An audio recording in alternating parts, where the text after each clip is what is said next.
Esiet sveicināti šodienas webinārā par tēmu riska pārvaldības pamati.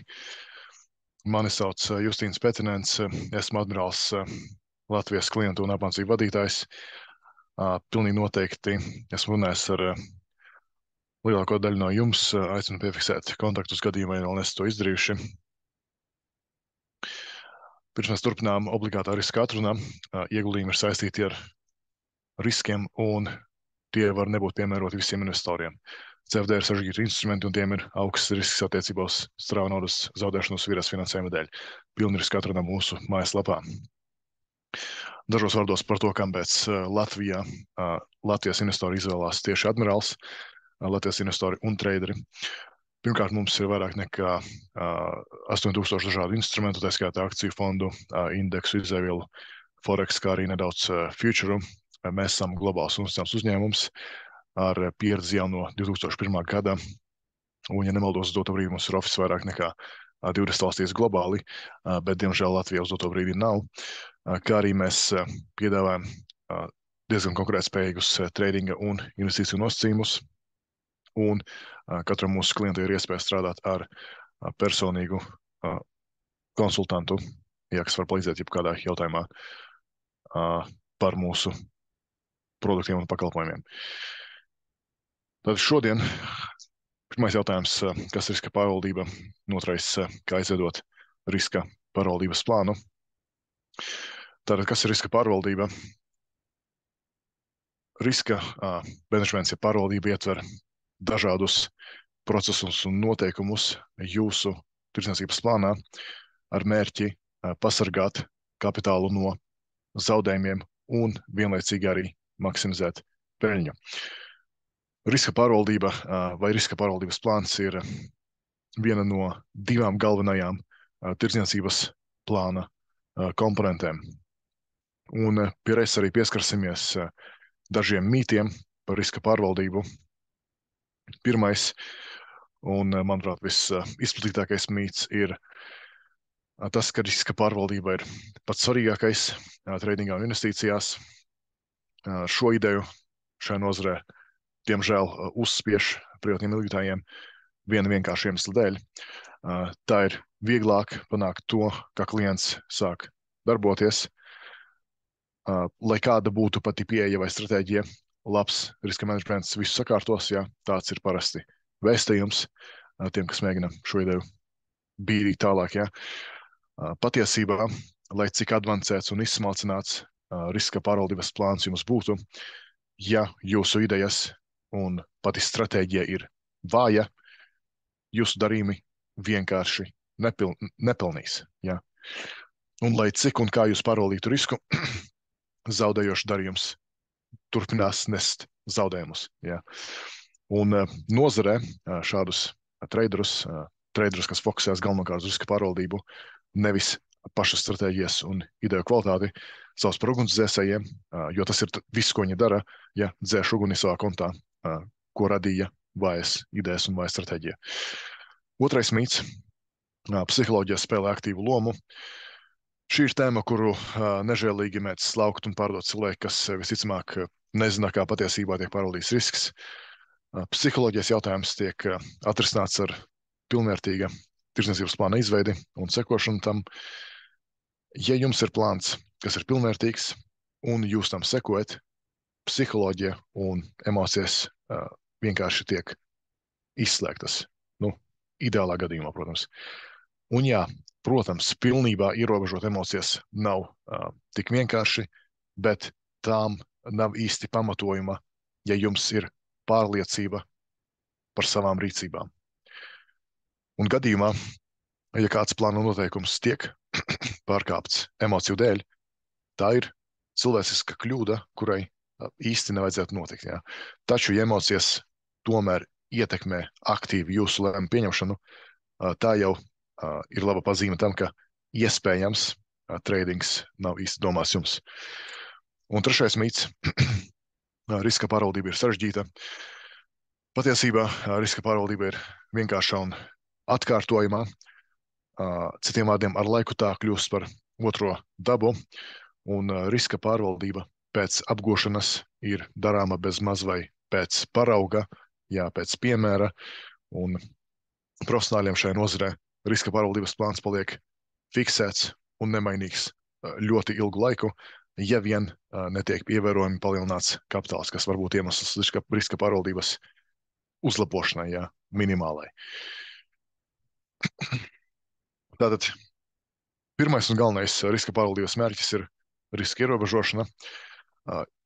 Ja jums nav atbildes uz jautājumu, kāds jeb cik liels ir risks, jums nav riska pārvaldības plāna. Atkārtoju, ja jums nav atbildes uz jautājumu, kāds jeb cik liels ir risks, jums nav riska pārvaldības plāna. Attiecīgi, jums nav pilnvērtīga tirdzniecības plāna. Un, paņemsim par piemēru, tie paši profesionālie traderi Wall Streetā, riska ieguldījuma fondos un citur, ja nesāk savu dienu, mēnesi vai gadu ar mērķi šodien, šomēnes vai šogad es nopelnīšu tik un tik. Viņi sāk ar precīzu riska limita noteikšanu. Šodien, šomēnes vai šogad mans mērķis ir neriskēt ar vairāk nekā tādu un tādu procentu no kapitāla. Vienlaicīgi meklējot veidus, kā maksimizēt iespējamo peļņu pie iepriekš noteiktā riska limitā. Un, protams, riska tolerance arī ir svarīgs jautājums katram, un visiem mums būs savi optimālie riska limiti, par ko arī parunāsim tālāk. Tātad uzreiz arī skarsimies klāt svarīgākajam jautājumam, kā izveidot efektīvu riska pārvaldības plānu. Pirmā lieta, ko ir jādefinē savā riska pārvaldības plānā, ir riska limiti. Ļoti vienkārši piemēri visplašāk izmantotajiem riska limitiem. Pirmais ir kredītpleca pielietojums, jeb tā saucamais bruto risks, jā, kā to sauc traderi angliski, varbūt esat dzirdējuši gross exposure, jā, šie te makro speciālisti ziņās mēs runāt, izmanto šādu terminu. Tātad ārpus iekavām ir bilances un maksimālā portfeļa apmēra, jeb vērtības attiecība, un iekavās ir maksimālais portfeļa vai konta risks procentuālā izteiksmē. Tātad, ja kredītplecis ir 1:1, jūsu konta risks procentos vai bruto risks, jā, procentos ir 100%. Ja jūs izmantojat kredītpleci 1:3, jūsu bruto risks procentos ir 300%, un tā tālāk, jā. Tālāk, maksimālais risks uz vienu darījumu. Piemēram, jā, 0,5%, 3 vai 5% no bilances, jā, sasniedzot iepriekš noteikto stop loss. Kā arī svarīgs moments, stop loss var būt arī mentāls, jeb vienkārši atzīmēts grafikā vai piezīmēs, kas attiecas vairāk uz vidējo un ilgāk termiņa stratēģijām. Īsāk termiņa stratēģijām cietais, jā, tā saucamais stop loss, jeb tas stop loss, kuru ir iespējams iestatīt pašā platformā, ir vairumā gadījumu pat pareizākā izvēle un, jā, ieteicams to darīt. Ilgāka termiņa stratēģijām cietais stop loss nav tik būtisks, jo ekstrēmās kustības vienas vai dažu dienu ietvaros ir vieglāk pārdzīvojamas un pieņemot, ka risks ir samērīgs un diversificēts. Un arī tātad maksimālais risks uz vienu instrumentu vai segmentu, piemēram, ne vairāk par 20% no portfeļa vērtības kādā vienā akcijā, indeksā vai valūtu pārī, jā. Un šis limits pasargās no situācijām, kad jūsu kontā ir tik milzīgs risks vienīgā instrumentā, ka jūsu konts vienkārši seko tā instrumenta cenai, jā, bez maz vai, kas nav īsti optimāla situācija. Un šim ir tiešām ļoti maz izņēmumu. Vienīgais, kas nāk prātā uzreiz, ir ļoti īsa termiņa skalpings varbūt, jā. Un, lai kāda stratēģija jums būtu, vienmēr ir vēlams tomēr vienlaicīgi darboties dažādos instrumentos vai aktīvu klasēs, jā, un ievērot kaut minimālu diversifikāciju. Un aplūkosim piemēru ar divām pilnīgi dažādām stratēģijām. un to galvenajiem riska limitiem. Tātad pirmā stratēģija, day tradings tipiskais, kur tiek tirgoti galvenie forex pāri un K7 valstu indeksi, darījuma turēšanas ilgums līdz 24 stundām, maksimālais krītplats ir bruto risks 1/10, risks uz vienu darījumu nevairāk par 1%, un maksimālais risks uz vienu segmentu, jeb ir 50%, tātad nevairāk par 50% no konta vai portfeļa uz forex un nevairāk par 50% uz indeksiem. Un pozīciju tradings, pilnīgi, ļoti pretēja stratēģija, pilnīgi pretēja stratēģija gandrīz. Tiek tirgotas Eiropas akcijas un ETF, darījuma turēšanas ilgums no 1 līdz 8 nedēļām, maksimālais bruto risks, 3 reizes mazāks, 1/3, un maksimālais risks uz vienu darījumu jau krietni lielāks, 5%.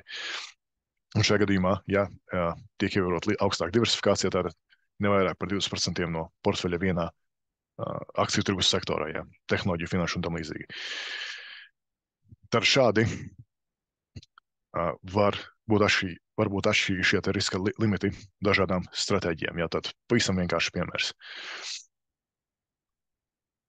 Pieskarsimies arī detalizētāk stop loss noteikšanai. Tātad stop loss ir iespējams noteikt atsevišķi vai arī vienlaicīgi izmantojot 3 dažādus rīkus.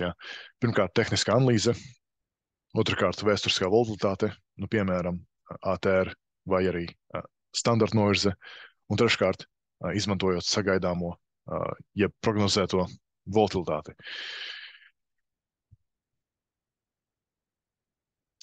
Paņemsim kā piemēru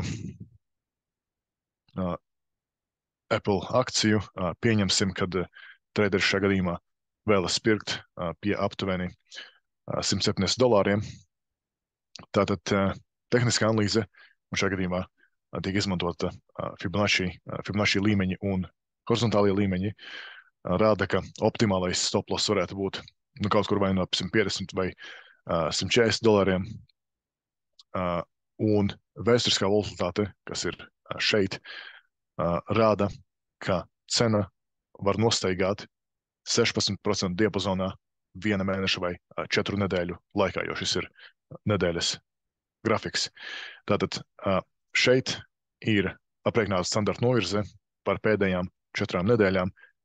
Vienkārši sakot, šis skaitlis, kas ir procents, parāda, kāds ir tas diapazons vienā vai otrā virzienā, kāds ir tas diapazons cenas iespējamai kustībai vienā vai otrā virzienā. Tātad, citiem vārdiem, 4 nedēļu laikā, kas ir konkrētās stratēģijas darījuma turēšanas ilgums plānotais, šim instrumentam, Apple akcijai, cena var nostaigāt, balstoties uz vēsturiskiem datiem, 16% vienā vai otrā virzienā. Okay? Tas ir tas diapazons, kurā lielāko varbūtību būs šī volatilitāte instrumenta.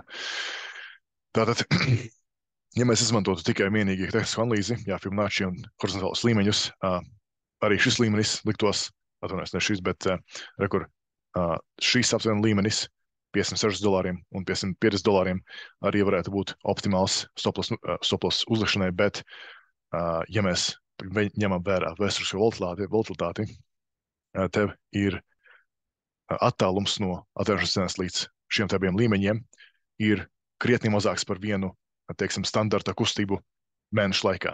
Citiem vārdiem, ja mums būtu stop loss uzlikts vienā no šiem abiem līmeņiem, pastāv augsta varbūtība, ka darījums tiktu aizvērts. Iemesls dēļ, kad darījums vienkārši neizturē standarta tipisko viena mēneša kustību, kas nav vēlams. Mēs vēlamies atvērt tik pietiekami lielu stop loss, lai tas izturētu tipisko kustību noteiktā laika periodā.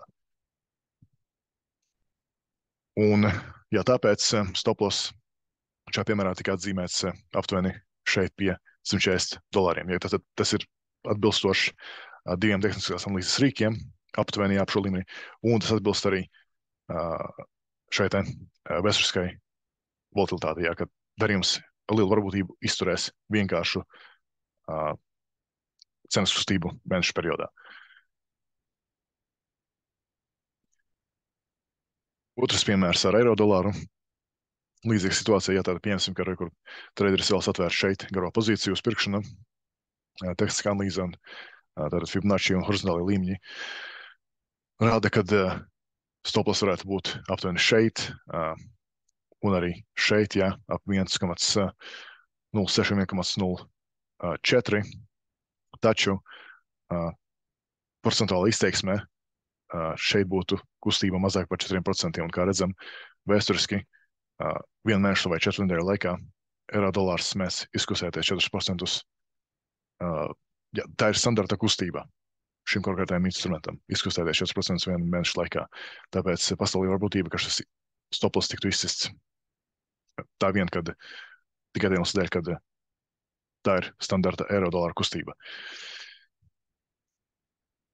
Tāpēc šajā gadījumā stoploss tiek uzlikts nedaudz zemāk, ap 1,035, jā, kas ir vairāk nekā 4% no atvēršanas cenas.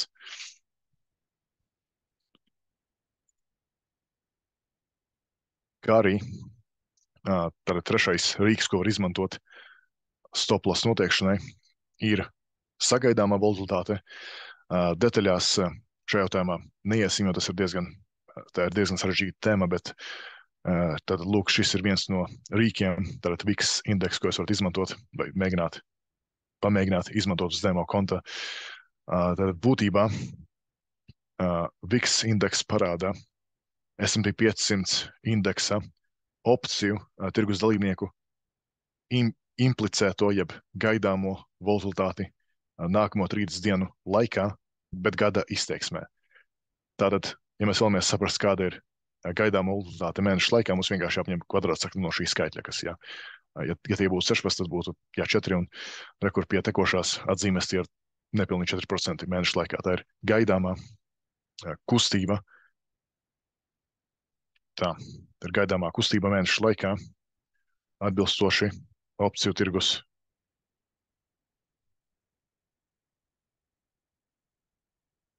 sekundi. Atbilstoši opciju tirgus dalībnieku ekspektācijām. Un tātad kāpēc konkrēti šis indeks, šis VIX indeks ir svarīgs? Tātad tas parāda sagaidāmo volatilitāti vienam no lielākajiem akciju tirgus indeksam pasaulē. Ja? Un ja mēs zinām, ka gaidāmā volatilitāte lielākajam akciju tirgus indeksam pasaulē pieaug, tas ar lielu varbūtību ietekmēs arī citus instrumentus. Tā ir tā pamat ideja, bet atkal detaļās neesam, tas ir diezgan sarežģīts rīks. Tā, un tagad par stoploss veidiem. Kā minēju, ir iespējams izmantot cieto, ja, un mentālo stoploss. Tātad cietais stoploss, tas ir stoploss, kuru mēs uzliekam pašā platformā, MetaTrader vai Admirals platformā, pie darījuma atvēršanas vai arī pēc darījuma atvēršanas, un tas tiek izpildīts obligāti cenai sasniedzot iepriekš noteikto līmenī. Ja. Un cietais stoploss biežāk tiek izmantots īsāka termiņa stratēģijās, un galvenais iegūms, protams, tas, ka tas garantē ordera izpildi pie noteiktās cenas, bet dažkārt šis orderis var tikt izpildīts vienkārši pēkšņas negaidītas tirgus volatilitātes rezultātā. Ja, un var būt situācija, kad jums, teiksim, ir darījums uz pirkšanu, stoploss jau diezgan tuvu tekošai cenai, notiek kaut kādas ziņas, ja vienalga, un cenas strauji nokustās, un tā jums dēļ tiek izsists stoploss, ja, bet darījums pēc tam atkal, ja cena atkal pēc tam aiziet jums, jūsu virzienā. Tas ir galvenais mīnus cietam stoploss. Un mentālais stoploss tiek atzīmēts vienalgajā grafikā vai piezīmēs un ļauj būt elastīgākam izvēlē, kad cena sasniedz šo stoploss līmeni. Un šis stoploss tiek izmantots vairāk vidējā un ilgāka termiņa stratēģijās, kur zaudējumu fiksēšana notiek diskrecionārā kārtībā, tātad izmantojot vairākus faktorus un balsoties uz tekošo instrumenta un portfeļa situāciju, ne tikai balsoties uz stoploss. Bet tas nenozīmē, ka netiek pieņemta nekāda rīcība. Rīcība tiek pieņemta obligāti vienmēr, vai nu darījums tiek fiksēts, jā, jebkurā gadījumā vai arī tiek fiksēts, teiksim, vai arī tiek noslēgta puse no pozīcijas, jā. Un, protams, lai kāds stoploss jums būtu, tādam ir jābūt vienmēr. Vai, nu, vismaz tas ir ļoti ieteicams, jā, ieteicama praksa. Tālāk, kad runa iet par riska ierobežošanu un peļņas maksimizēšanu, viens no veidiem, kā to var darīt, ir, pirmkārt, ja mēs ierobežojam risku vienmēr izmantojot stoploss, metālo vai cieto, tad stoploss tiek izmantots un respektēts. Vienmēr tāda nevar būt situācijas, kad stoploss tiek sasniegts un mēs nedaram neko. Un peļņa var tikt maksimizēta, izmantojot mentālo take profit un slikdošo stoploss. Tātad mentālais take profit dot vairākas izvēles iespējas, kad cena sasniedz iepriekš noteikto take profit līmeni. Pirmkārt, mēs varam fiksēt peļņu un pilnībā noslēgt darījumu. Ja citiem vārdiem traderi šajā gadījumā neredz izdevīgumu turēt pozīciju ilgāk, ja prognozes ir tādas, ka cena tā kā neaugs tālāk vēlamajā virzienā. Otrā iespēja ir daļēja peļņas fiksēšana. Un šajā gadījumā traderim ir maza pārliecība par trendu turpinājumu, taču ja viņš vēlas tādu daļu no pozīcijas gadījumā, ja cena vēl pieaugs kādu laiku.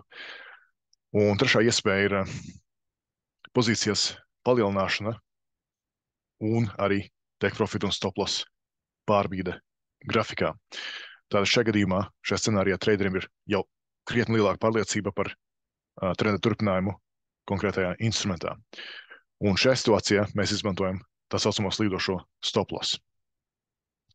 Pasīsimies uz konkrētu piemēru ar Microsoft akciju. Tātad šajā situācijā pieņemsim, ka traderis atvēra garo pozīciju pie cenas aptuveni $365 un atzīmē stop loss pie aptuveni $345 un take profit, kas ir, jā, mentālais nevis cietais, ir atzīmēts uz pie $400. Tātad tālāk pieņemsim, kad cena sasniedza iepriekš noteikto take profit, kas bija ap $400. Darījums palika atvērts, jā, jo tas nebija cietais take profits, jā. Nekas ar darījumu nenotiek. Tālāk cena apstiprināja trendu uz augšu, jā, beidzot, jeb cena nespēja caursist jauno atbalsta līmeni un kādu laiku paturpināja iepriekšējo trendu uz augšu.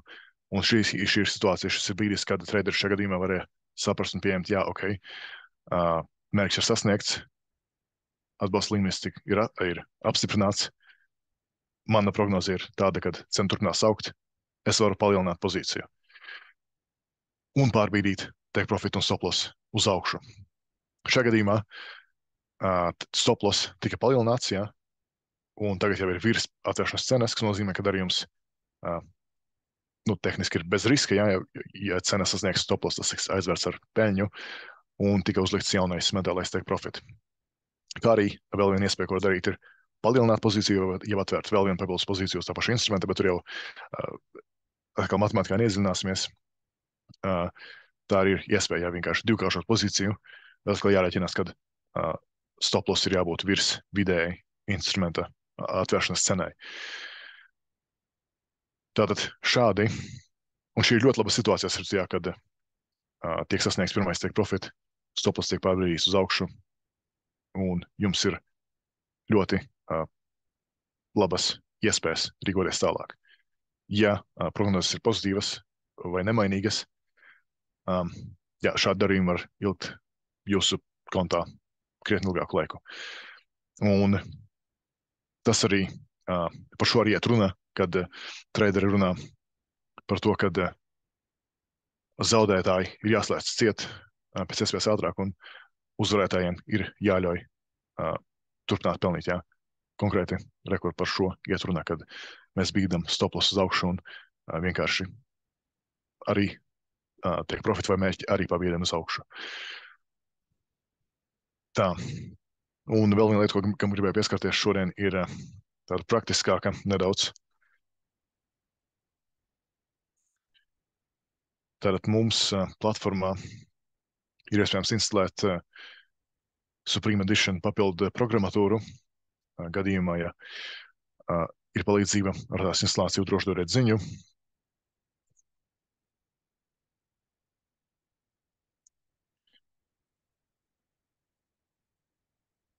Tā. Rekord platformā, kad jums būs instalētā Supreme Edition papildu programmatūra, mēs varam atvērt, jeb ievietot grafikā šo te ekspertu, kas saucas Admirālis mini terminālis. Jā, vienkārši aktivizējam algoritmisko tirdzniecību un vienkārši ievelkam šo te ekspertu uz grafika. Un tas mums parādās, tātad šis rīks palīdz ļoti ātri un efektīvi uzlikt pareizo, jeb tādu stoploss, kādu mums vajag. Ja mēs runājam par tā saucamo frakcionālo stoploss, jā, kas ir procentos no bilances. Tātad pieņemsim, ka mēs rekur vēlamies atvērt garo pozīciju, pirkšanas pozīciju šeit pie šīs cenas un vēlamies uzlikt stoploss, pieņemsim, rekur kaut kur šeit, jā, kas ir sanāk $82, jeb $80 zem tekošās cenas. Šo skaitli mēs paturam prātā un tagad ejam šo te mazo lodziņu, turot kontrolu pogu uz klaviatūras, spiežam ar kreiso peles pogu uz šī lodziņa. Mums parādās rekur lotes apmēra aprēķins, ievadām stop loss. Šajā gadījumā mums bija $80. Jā, tātad rekur šeit vienmēr būs atzīmēti pips, bet atkal tas būs atšķirīgs. Tātad šeit vienkārši jāņem vērā to, kādu instrumentu jūs tirgojat. Uz indeksiem šie būs dolāri, jā, no USAS indeksiem, uz Eiropas indeksiem tie būs eiro, jā, un tam līdzīgi. Pieņemsim, ka mēs gribam atvērt darījumu ar stop loss, kas būs 3% no bilances. Izvēlamies šo te opciju, ierakstam 3, un rekur mums automātiski aprēķina lotes. Jā, 3,5, jā, pat, ok, paņemsim 3 vienkārši. Spiežam set lots, un tagad vienkārši atveram darījumu, un rekur mums ir garā pozīcija uz priekšanu ar stop loss, kas ir automātiski iestādīts uz nopļaujot 3% no bilances. Šis ir ērts un ātrs rīks, kā var uzlikt stop loss, ja atbilstoši jūsu vajadzībām. Ja jūs mēģināt uzlikt stop loss procentuāli no bilances. Tā, un atpakaļ uz prezentāciju.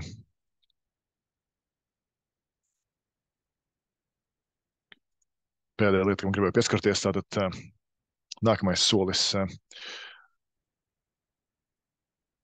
ir, jā, rītdien mums ir svarīgs webinārs, mums ir rītdien intervija ar vienu no mūsu Latvijas klientiem, Andreju, 5 vakarā. Reģistrēties ir iespējams mūsu mājaslapā, sadaļā apmācības un webināri, kā arī iesaku, aicinu izmantot iespēju pieteikties konsultācijai. Un, kā minēju e-pastā, neliels bonus viņš no manas puses. Ja jūs vēlaties saņemt tirdzniecības plāna izveides rokas grāmatu PDF formātā, vienkārši rakstiet uz manu e-pastu, rekur, jā, redzams, frāzi vēlos saņemt rokas grāmatu. Es jums nosūtīšu PDF failu jau pēc šī webināra. Tas būtu galvenais šodien. Paldies par dalību un tiekamies tad rītdien vai arī kādā no nākamajām notarbībām.